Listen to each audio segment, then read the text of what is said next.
မင်္ဂလာပါရှင်ဒီနေ့ပြချင်တဲ့ယောဂလေးတွေကတော့မနက်ပိုင်းပေါ့နော်မနက်ပိုင်းအချိန်ကြလို့ရှိရင်ကိုကသွေးပူလူချင်းကပုံစံမျိုးလေးကိုလည်းလှုပ်ရှားမှုပုံစံမျိုးလေးနောက်တစ်ခုကခန္ဓာကိုယ်ဝက်မက်ဖြစ်အောင်ပေါ့နော်ဘယ်လိုလုပ်သွားမလဲဆိုတာလေးကိုပြသွားမယ်ပထမဆုံးအနေနဲ့ယောဂဖြာရဲ့ထိတ်ကလေးမှာမတရက်မယ်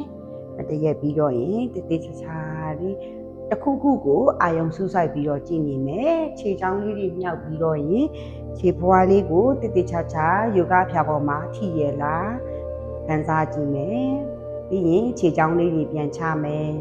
ခန္ဓာကိုယ်လေးကိုမမက်ကလေးထားမယ်တောင့်တောင့်ကြီးလည်းမနေဘူးကိုင်းကိုင်းကြီးလည်းမနေပဲနဲ့ခန္ဓာကိုယ်ကိုတတောင့်တတလေးနဲ့မမက်ကလေးထားမယ်ပခုံးနှစ်ဖက်ကိုလည်းပဲ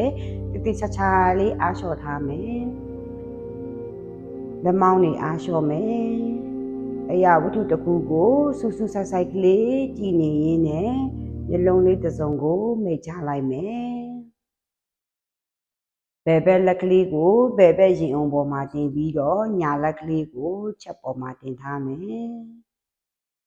ရှုသွင်းရှုထုတ်ကလေးကိုပုံမှန်လုပ်ကြည့်မယ်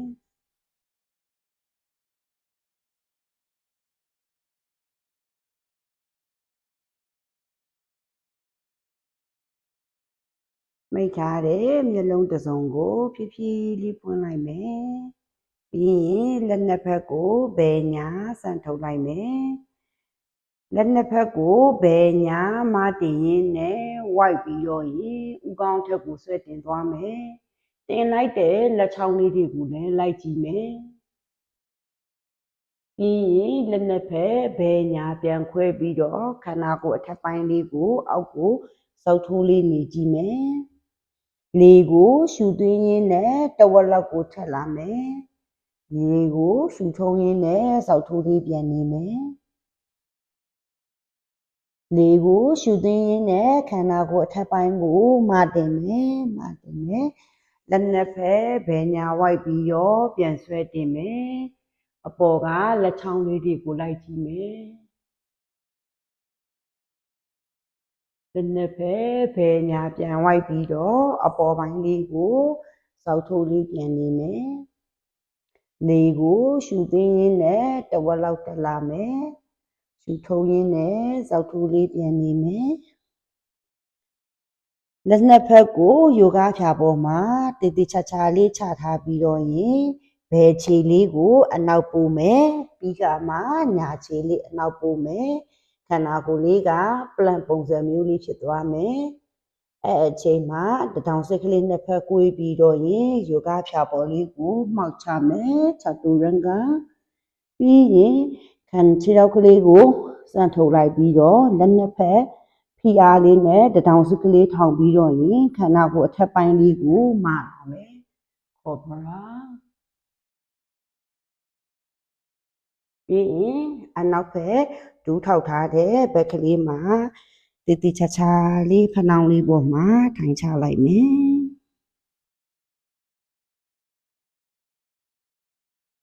ပြီးရင်ခန္ဓာကိုယ်လေးမလာပြီးတော့စပွဲချင်းလေးဘက်ထောက်ပုံစံမျိုးလေးထောက်ထားမယ်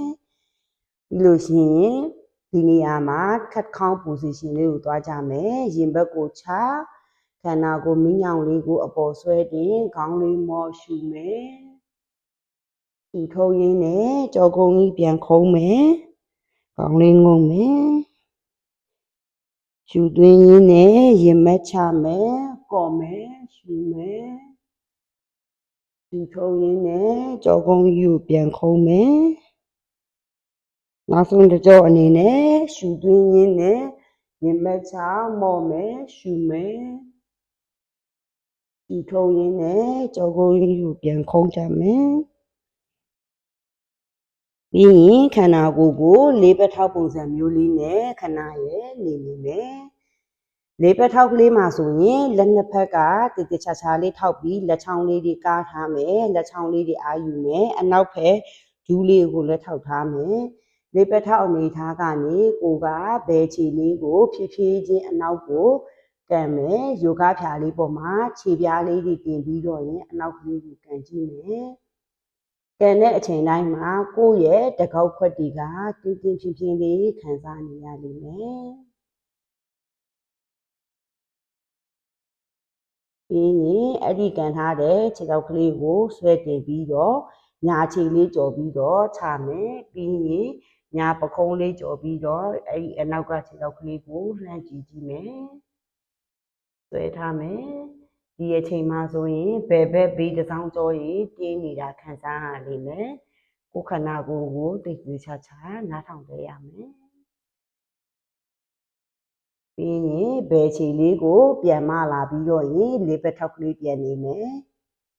ဒီတစ်ခါကျရင်ညာခြေလေးလှည့်ဖြစ်တယ်ညာခြေလေးကိုအနောက်ကိုဆွဲဆန်ရင်းနဲ့ယောဂဖြာလေးပေါ်မှာခြေချောင်းလေးနဲ့ကန်ထုတ်ကြည့်မယ်တကောက်ကကလေးတင်းလာလိမ့်မယ်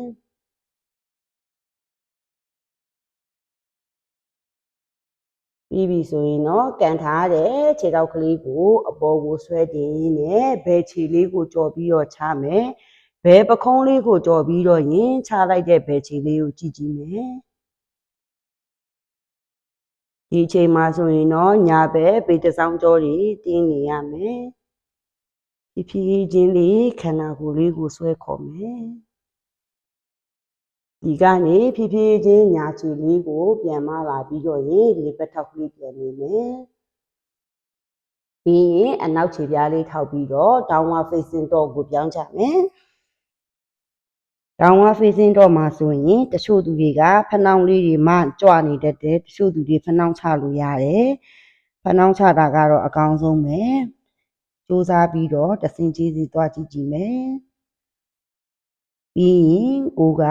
downward facing dog အချိန်မှာလည်းလေကိုရှူသွင်းရှူထုတ်လို့ဖို့မမေ့ဘူးကို remind လုပ်ရမယ်ဒီအချိန်မှာကိုကဘယ်ခြေလေးကိုမြင်မြင်လေးမြှောက်လိုက်မယ်ဆွဲတင်လိုက်မယ်တင်လိုက်တဲ့ဘယ်ခြေလေးကိုရှေ့လက်နှစ်ခုကြားထဲကိုထည့်လိုက်မယ်အနောက်ကခြေထောက်ကလေးကိုကန်ပြီးတော့ရင်ဖနှောင်းလေးမြှောက်ထားမယ်ပြီးရင်ခန္ဓာကိုယ်ကိုကိုယ့်ရဲ့ဗိုက်အားလေးသုံးပြီးတော့မတ်လာမယ်ဆွဲတင်လိုက်မယ်လက်နှစ်ဖက်ဆွဲတင်မယ်ဒီအချိန်မှာဆိုရင်ရှေ့ခြေနောက်ခြေကတဒန်းနဲ့ဖြစ်နေရမယ်အရှိဒူးလေးကအရှိကိုလည်းကြုံမနေဘူးအနောက်ကိုလည်းဝင်မနေဘဲနဲ့အောက်ကခြေချင်းဝင်းနဲ့တန်တန်လေးပဲဖြစ်နေရမယ်လက်နှစ်ဖက်ဆွဲတင်မယ်ပြီးရင်တင်ထားတဲ့လက်နှစ်ဘက်ကိုဖြည်းဖြည်းချင်းအနောက်မှာသွားပြီးတော့ရင်လက်ချောင်းလေးတွေချိတ်ကြည့်မယ်ပြီးရင်တစ်ချက်လောက်ပဲအောက်ကိုဆွဲချကြည့်မယ်ပို့ပြီးတော့ရင်ဟွာဖြစ်အောင်ပေါင်လေးတွေပို့ပြီးတော့ရင်မဆယ်လေးတင်းလာအောင်နည်းနိုင်လေးနှိမ့်လေးဆက်ထိုင်ကြည့်မယ်ထိုင်ချမယ်ပြီးရင်လက်နှစ်ဖက်ဖြုတ်လိုက်ပြီးတော့အပေါ်မှာပြန်ဆွဲတင်မယ်တင်လိုက်တဲ့လက်နှစ်ဖက်ကိုအရှိတူးရဲ့ဘယ်ညာကိုခြေထောက်ရဲ့ဘယ်ညာချမယ်တချို့မမီတဲ့သူတွေကဘလော့တုံးလေးတွေသုံးလို့ရတယ်ပြီးရင်အရှိခြေနောက်ခြေလေးခိုင်ပြီဆိုရင်ရှေ့ခြေလေးဆွဲဆက်မယ်ပြီးရင်ကိုယ့်ရဲ့ခေါင်းလေးကိုရှေ့ခြေပေါ်လေးမှာငုံချလိုက်မယ်မိတဲ့သူတွေကတော့ဘလော့တုံးသုံးစရာမလိုဘူး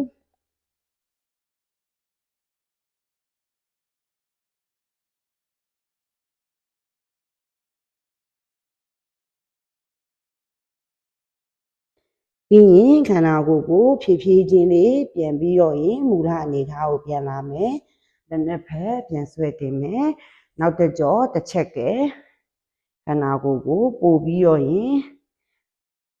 အကြောတွေပြော့သွားအောင်ထိုင်ချကြည့်မယ်ပြီးရင်လက်နှစ်ဖက်ရှေ့ခြေပဲညာပြန်ချအရှေ့ခြေလေးကိုအနောက်ကိုပို့မယ်ပြီးရင်ပလန်ပုံစံလေးဖြစ်သွားလိမ့်မယ်တောင်စစ်ကလေးနှစ်ဖက်ကွေးပြီးတော့ချက်တူရန်ငါပုံစံလေးသွားမယ်ပြီးလို့ရှိရင်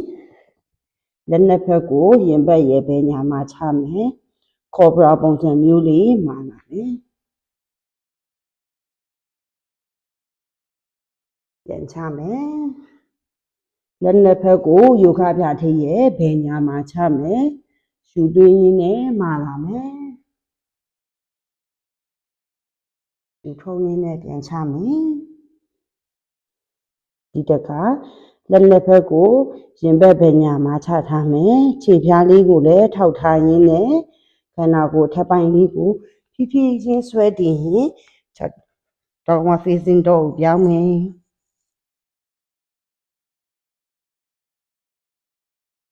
ယူသွင်းမယ်ရှင်းထုတ်မယ်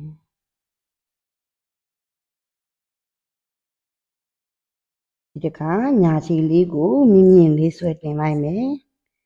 တင်လိုက်တဲ့ညာချီလေးကိုရှင်းလက်နှစ်ခုကြားထဲကိုထည့်မယ်ခုနလိုမျိုးလေးပဲခန္ဓာကိုယ်လေးကိုအနေထားမှန်အောင်ကြိုးစားပြီးပြီဆိုရင်ဖြည်းဖြည်းချင်းလေးမှလာပြီးတော့ရင်ခန္ဓာကိုယ်လေးကိုဆွဲတင်လိုက်မယ်ရှေ့ပေါင်ပေါ်မှာခန္ဓာကိုယ်လေးကိုတိတိကျကျလေးထိုင်ချကြည့်မယ်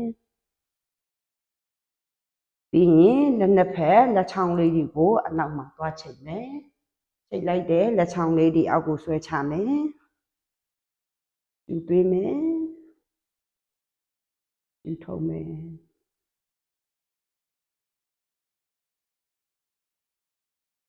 ဒီခါလက်နှစ်ဖက်ကိုဘယ်ညာပြန်ဆွဲတင်မယ်တင်လိုက်တဲ့လက်နှစ်ဖက်ကိုအရှိချီရဲ့ဘယ်ညာကိုချမယ်ခုနလိုပဲမမီတဲ့သူတွေကဘလော့တုံးလေးသုံးပြီးတော့ရင်ချလို့ရတယ်ပြီးရင်ဒူးလေးကိုရှေ့ဒူးလေးကိုဖြည်းဖြည်းချင်းဆန်ထုတ်ပြီးတော့ခေါင်းလေးငုံချလိုက်မယ်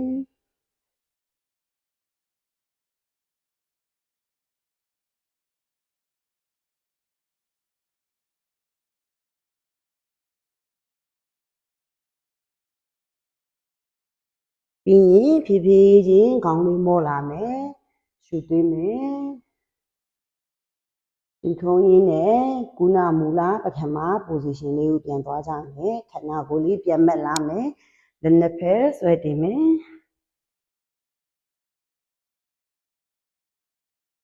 ပြီးရင်တင်ထားတဲ့လက်နှစ်ဖက်ကိုရှေ့ခြေထောက်ဘယ်ညာကိုချမယ်အရှိခြေလေးအနောက်ကိုပို့မယ်ပလန်ထောက်မယ်တတောင်စစ်ကလေးကွေးပြီးတော့ယောဂဖြာပေါ်လေးကိုမှောက်မယ်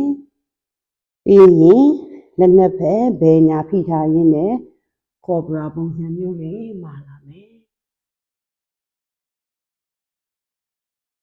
ပြီးရင်လက်နှစ်ဖက်ဖိအားသုံးပြီးတော့အနောက်မှာထိုင် position နဲ့ပြန်ထိုင်မယ်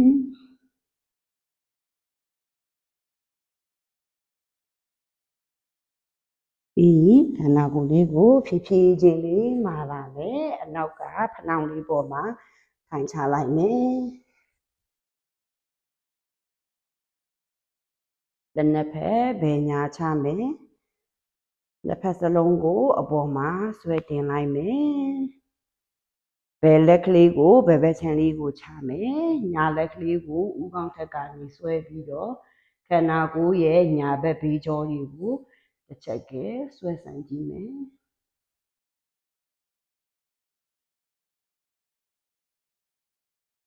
အလဲလေးကိုပြန်မက်လာမယ်ဒီတခါညာဘက်အလဲညာလက်ကလေးချမယ်ဘယ်ဘက်ရဲ့ဘေးကြောလေးကိုတစ်ချက်ကဆွဲဆန့်ကြည့်မယ်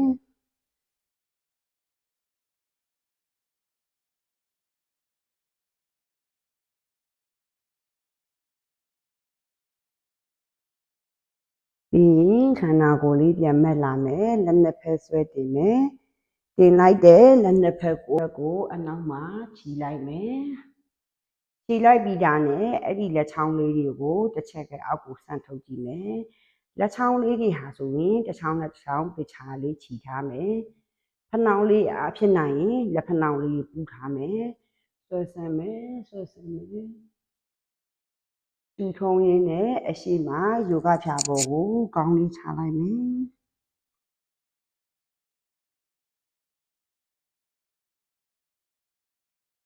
ဒီပြင်းချင်းရှူသွင်းရင်းနဲ့